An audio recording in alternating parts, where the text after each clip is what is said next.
Hello everybody, welcome to my video on turning for a Fisher Space click pen.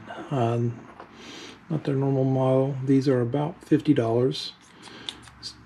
Standard click mechanism. These turned out to be a little more complicated than I had expected based off my experience with the zebra pens. Once I figured those out, they came apart fairly easily. This one, very well constructed. Anodized aluminum, compression fit, and I do believe they used a little bit of glue while they're fitting them up as well. So I'm not buying another one to just dismantle it for this. I'm going to talk through what I did to dismantle this piece, which is going to be a gift, and then how I ended up having to modify my process for turning. So the first thing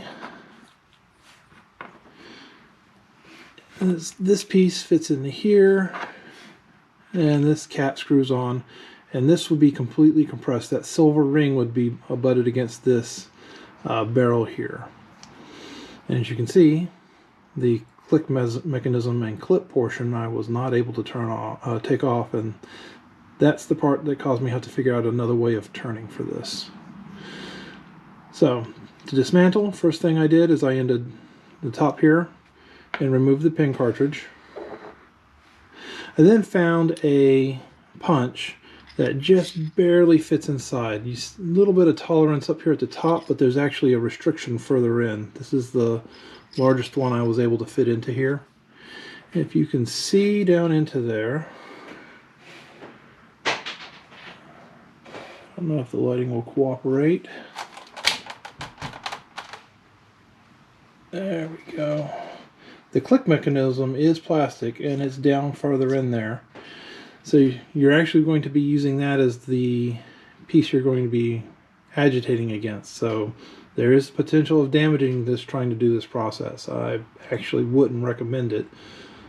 But since I spent so long taking it apart, I wanted to let other people know about it as well. So that would fit down in there and there. Now originally I was trying to grasp up here on a tube. You can see possibly that there's a little bit of flaring there, and that's because I was gripping too far up, so it caused it to flare right about where that inner portion would sit. Fortunately, this is all going to be covered up with wood, so it won't be visible in the after effect, but I did find out a way that worked a little bit better. So I would have it fit like that.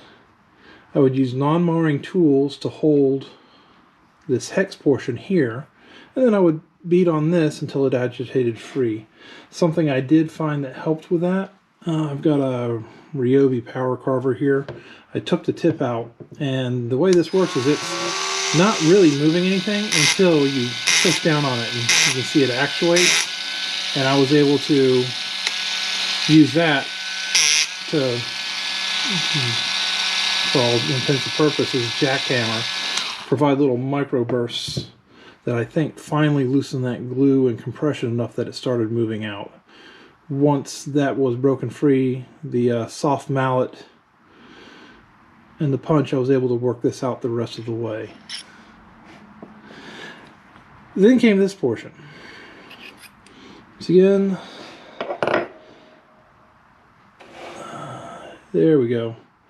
You can see down in there, you can see the click mechanism. You've got an outer portion of the plastic mechanism that's sitting up against the barrel itself. I believe that is compression fit and potentially glued in place. I took a slightly larger dowel so I could get on the outside edge of that ring, so it just barely fit inside the barrel.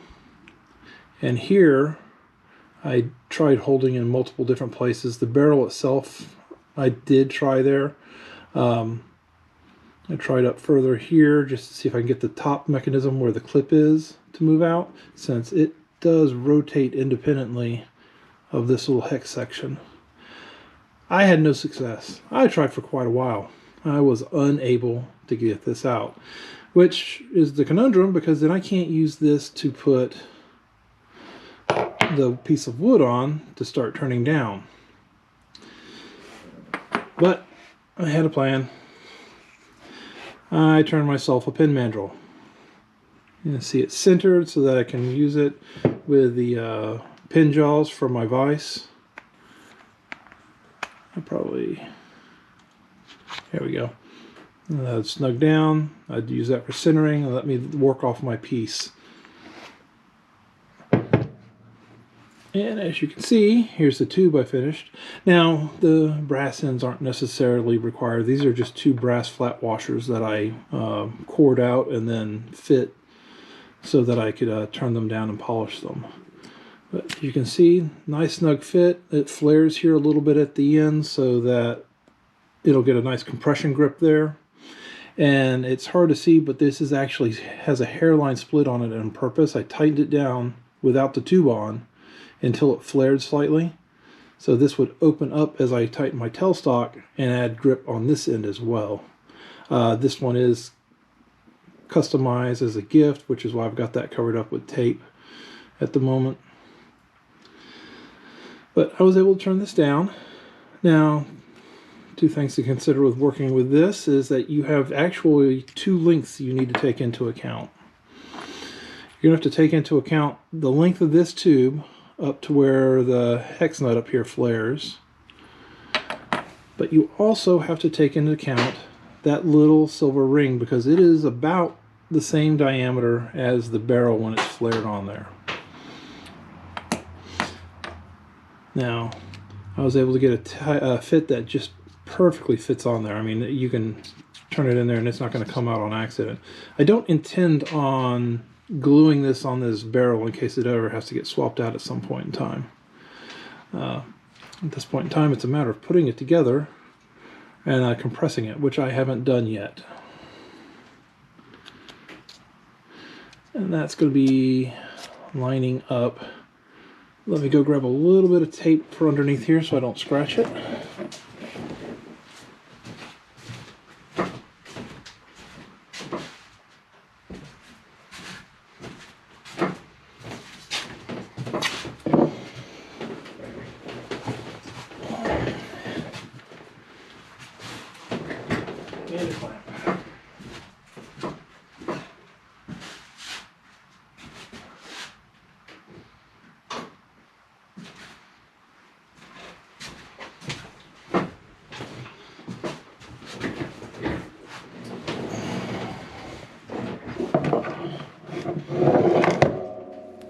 Okay.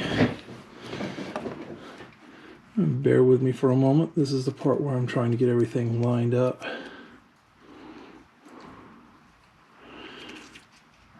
Alright. Want that on the opposite face? Yes.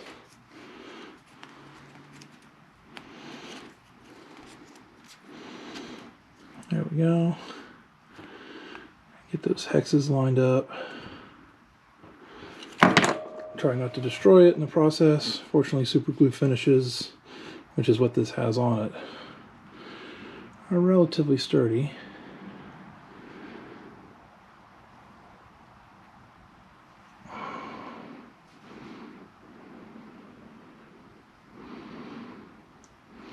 Never fails, no matter how many times I try to get that lined up. Oh, I'll be off somewhere.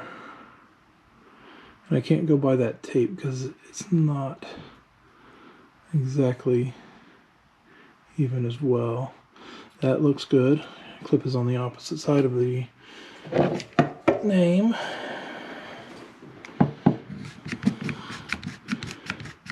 And now we ease it together. For the first time, for the last time. Nice and snug.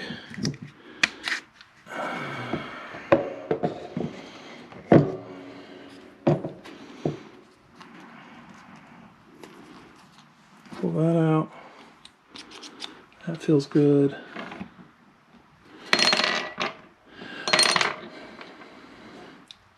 Now, another trick I did, this is mahogany. It's a little on the soft side. It is older wood, reclaimed. I drilled this out to the diameter of the tube. And then I coated the inside of it with sanding sealer. A liberal dousing of sanding sealer, and then sanded out a little bit further so that it would fit again after that it's set up. And that provided some structural integrity on the inside of the wood, since it doesn't have a barrel. That, and also working directly off of a manual that's sized to fit, I'm sure helped as well.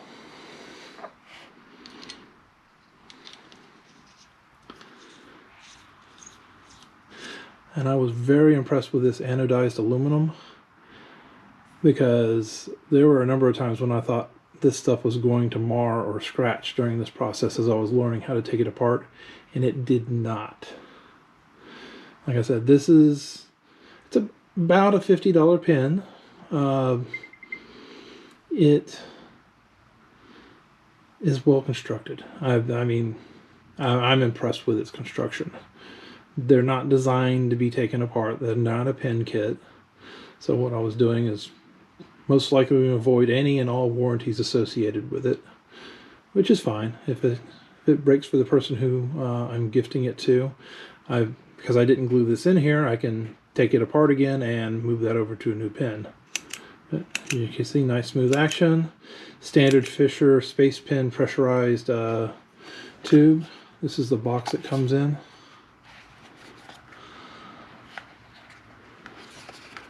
And if you were ever to just gift this as it is, it does come with clips that fit around that barrel that I've now added the wood to. So no longer usable by me. I've got another box I'm building for this. I did do quite a bit of searching on YouTube. I was unable to find anything where someone had done something similar or taken this pen apart. Most of the comments are, if the pen breaks, send it back to them and they'll repair it under warranty. So most people didn't do what I did and didn't take it apart. And as such, I want to make sure I shared it with everybody else, just in case somebody else has the idea.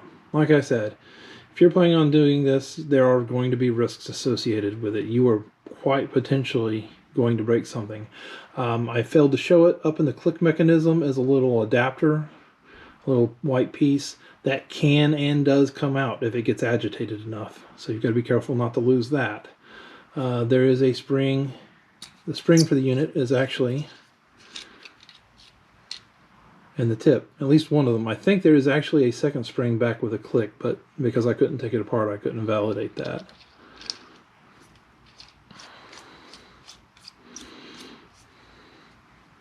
I'd also considered using one of the other processes I show in my videos where I can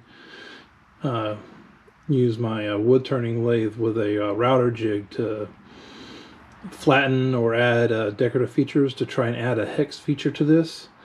But after looking at it and talking to a friend about it who I value his input as well, I kind of agreed with him that adding the hex flares kind of takes away, the barrel broke up the two nut ends here very well, kind of added a distinctive feature, and now I've done the same feature except it's just extended out instead of in. Well, I hope this helps somebody. Like I said, you may be able to use some of these processes for other types of pens, like building your own pen manual. It takes a little time and effort to get it down to just the right size without going too small. And remember to add the little flare there at the end to help capture. And it will move around on you a little bit, so you've got to pay attention to that as well. Just as the dimensions change on this as you're working with it. It is just another piece of wood. And hope you all have a great day. Thank you for watching. Let me know if you got any comments, anything you can share. If somebody else has done this before and I couldn't find it, put it down in the comments so that myself and others can see it, because someone else may have learned something that I didn't that could have been helpful. All right. Thank you, everybody. Have a good day.